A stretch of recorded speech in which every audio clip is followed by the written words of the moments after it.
গরম জলে সয়াবিনগুলো ভিজিয়ে রেখেছি, 10 মিনিট ভিজিয়ে রাখবো। সয়াবিনগুলো দুবার জলে ধুয়ে নিয়েছি, তারপর ভালোভাবে জল ছেঁকে তুলে নিব। সয়াবিনগুলোকে মিক্সিতে পেস্ট করে নিয়েছি। তেল গরম হয়ে গেছে, একটা পেঁয়াজ কুচি দিয়ে দেব।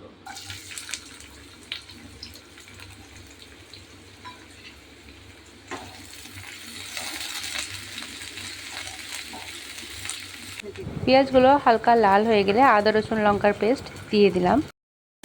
শুকনো মশলা দিয়ে দেবো, লবণ, হলুদ, ধনে গুঁড়ো, জিরে গুঁড়ো, লঙ্কা গুঁড়ো।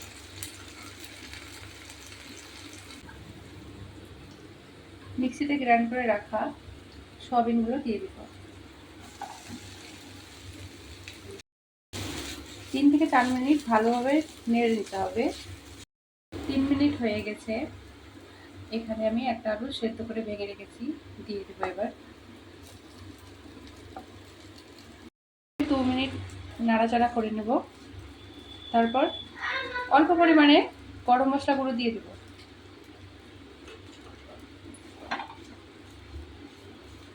ভালোভাবে নেড়ে নামিয়ে নিব।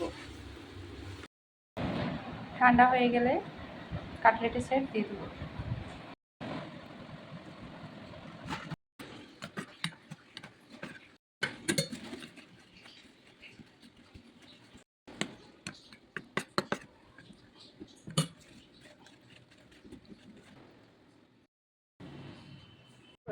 তেল গরম হয়ে গেছে, এক এক করে কাটলেটগুলো দিয়ে দিব, তারপর গোল্ডেন ব্রাউন করে ভেজে নেব।